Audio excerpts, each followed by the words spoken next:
Na huku muda wa wanafunzi kujiunga na gredi ya 10 ukikamilika hii leo, shule za sekondari ya juu zimeendelea kuandikisha idadi ndogo ya wanafunzi.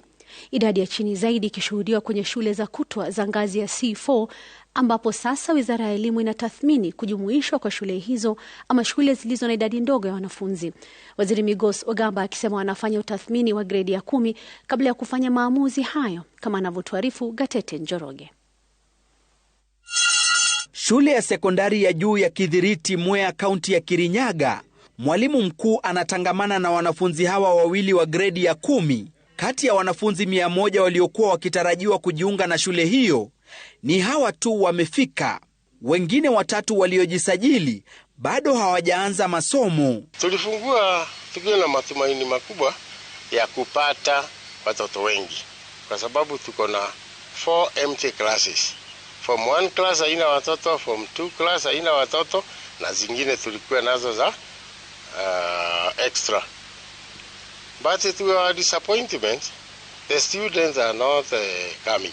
Mwalimu mkuu anasema haya yanajiri licha ya juhudi zake za kuwasaka wanafunzi kupitia makanisa na mikutano ya umma. Nina kila kitu, nina madarasa 4 yanangojea watoto, but watoto hawako. We have rooms, we have an equipped laboratory. The TSC has equipped adequate teachers in this school. So mambo ya kufundisha hatuna shida. Shida hatuna watoto. Changamoto sawia inashuhudiwa shule ya sekondari ya Salama, kaunti ya Makueni. Kati ya zaidi ya wanafunzi 200 waliotarajiwa kujiunga na shule hiyo, waliofika ni 6 tu. Actually, these ones, all of them requested for transfer here. The ones that were given have not yet, they are yet to report. Initially, we were given around 228, but they requested for transfer out. Swala ambalo Wizara ya Elimu sasa inasema huenda ikawalazimu kujumuisha shule hizi. For us as the ministry is to sit down and make a determination.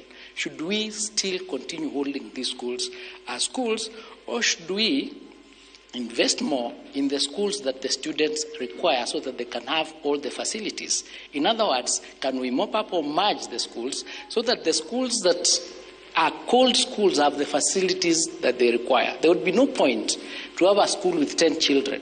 Aidha, waziri alizungumzia shule ya sekondari ya Raganga, Kisii, ambako wanafunzi wote 18 walipata kati ya alama ya D na E kwenye matokeo ya KCSE mwaka jana. We are not going to be bullied, so to speak, to have what I normally call patriotic schools, where anybody comes and says, because I have the capacity to build a classroom or a school, let this be a school called my name or called my late mom or something like that, which is not a school. So we need to agree as Kenyans, and we need the support of all of us. Gatete Njoroge, Runinga ya Citizen.